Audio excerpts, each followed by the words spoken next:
Bonjour, donc on continue avec le cours de thermodynamique et on va traiter sur cette vidéo le chapitre 6 de thermodynamique concernant donc la calorimétrie.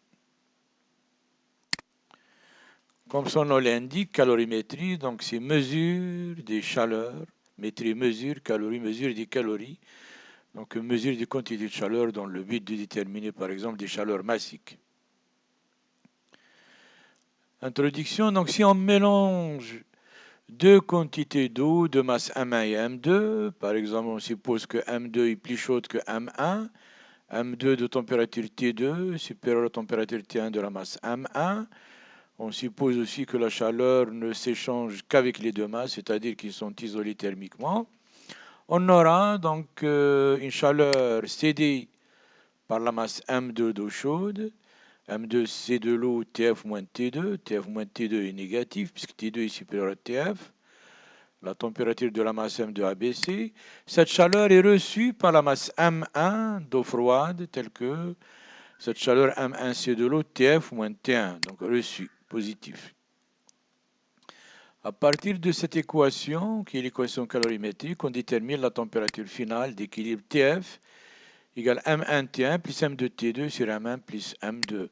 Maintenant, si on mélange deux liquides différents, de chaleur massique C1 et C2, donc on peut écrire la chaleur cédée par le liquide de masse M2 plus chaud, la chaleur cédée par ce liquide est reçue par le liquide moins chaud de masse M1 et de chaleur massique C1.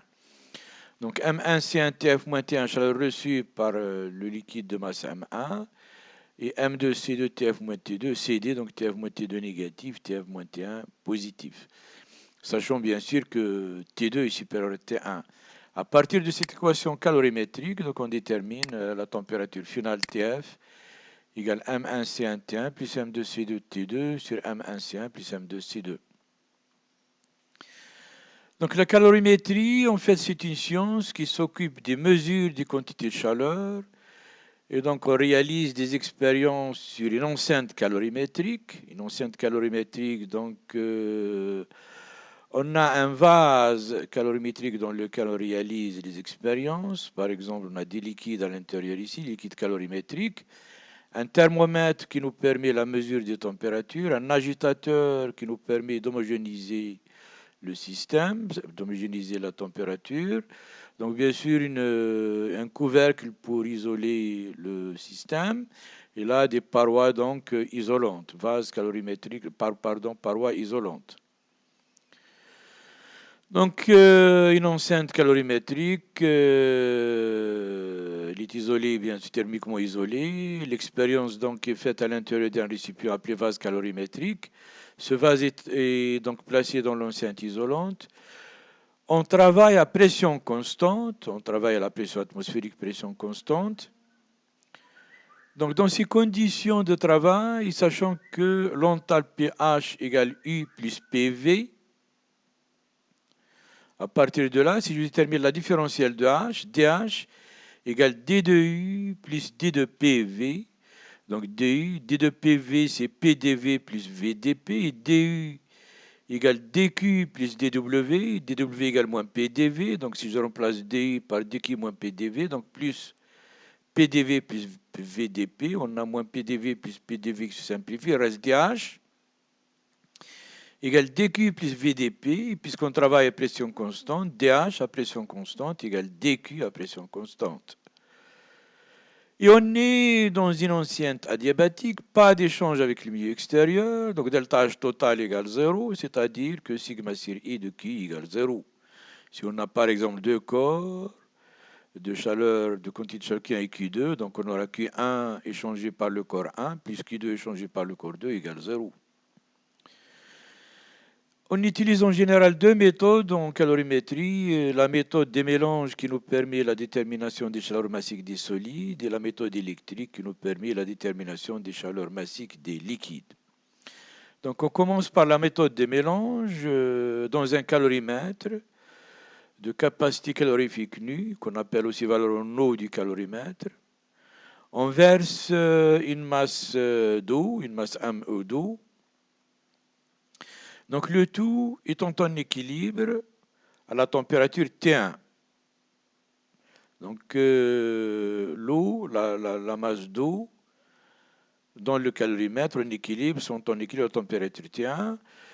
On a le solide qu'on doit mettre à une température T2 supérieure à T1. Le solide est plus chaud, en équilibre. Donc après avoir mesuré T2, on plonge rapidement le solide dans l'eau du calorimètre. On agite bien sûr pour atteindre l'équilibre. Donc ce mélange des solides avec le liquide dans le calorimètre nous permet d'écrire l'équation calorimétrique telle que le solide plus chaud va céder une chaleur, masse du solide c'est du solide TF moins T2, plus donc la calorimètre, la masse d'eau dans le calomètre sont en équilibre, donc masse de l'eau c'est de l'eau plus nu du calorimètre. Ils étaient à T1 et ils vont passer à TF, donc TF moins T1 égale 0. Donc la chaleur reçue par l'eau et le calorimètre a été cédée par la masse MS du solide.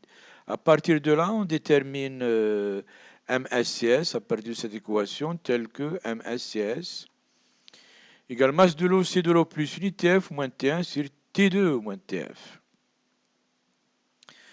On rappelle donc que les masses sont déterminées par pesée sur une balance, la masse MS, ME par pesée sur une balance, les températures T1, T2 et TF par thermomètre, et donc on peut calculer CS du solide, chaleur massique du solide. Capacité calorifique ou valeur en eau du calorimètre. Donc si on ne connaît pas la valeur en eau, la capacité calorifique nue ou la valeur en eau du calorimètre, donc on peut réaliser une expérience préliminaire pour la déterminer. Pour cela, on verse dans le calorimètre de valeur en eau nue, ou capacité calorifique nue, une masse M1 d'eau froide, eau du robinet par exemple. On agite et on relève la température d'équilibre T1. On ajoute ensuite rapidement une masse M2 d'eau chaude de température T2. On agite et on mesure la température d'équilibre du mélange TF. Sachant que la chaleur massique de l'eau est connue, 4,18 10 puissance 3 joules par kilogramme et par degré. Alors on écrit l'équation calorimétrique, masse de l'eau M1, la masse M1 de l'eau, c'est de l'eau plus nu du calorimètre. Donc ils étaient à l'équilibre à T1 et ils sont passés à TF, donc TF moins T1, plus la masse d'eau chaude, M2 c'est de l'eau TF moins T2 égale 0. Donc la chaleur cédée par la masse M2 chaude a été reçue par l'eau, la masse d'eau M1 et le calorimètre. Donc chaleur reçue par l'eau, la masse M1 d'eau et le calorimètre a été cédé par la masse M2 d'eau chaude égale 0. À partir de là, donc, on a les températures sont mesurées par le thermomètre. La masse M1 et M2 par pesée sur calorimètre, donc on peut déterminer la capacité, connaissant C de l'eau, on peut déterminer la capacité calorifique nue du calorimètre. Méthode électrique, donc la méthode électrique, c'est dans le but de déterminer la chaleur massique des liquides. Donc la méthode électrique, on a un calorimètre isolé thermiquement, bien sûr un couvercle qui permet d'isoler le système de l'extérieur, le liquide dans le calorimètre, le liquide dont on veut déterminer la chaleur massique, une résistance chauffante, bien sûr reliée à un générateur de tension et de courant, un ampèremètre pour mesurer l'intensité du courant, et un voltmètre pour mesurer la tension, un agitateur pour homogénéiser la température du système.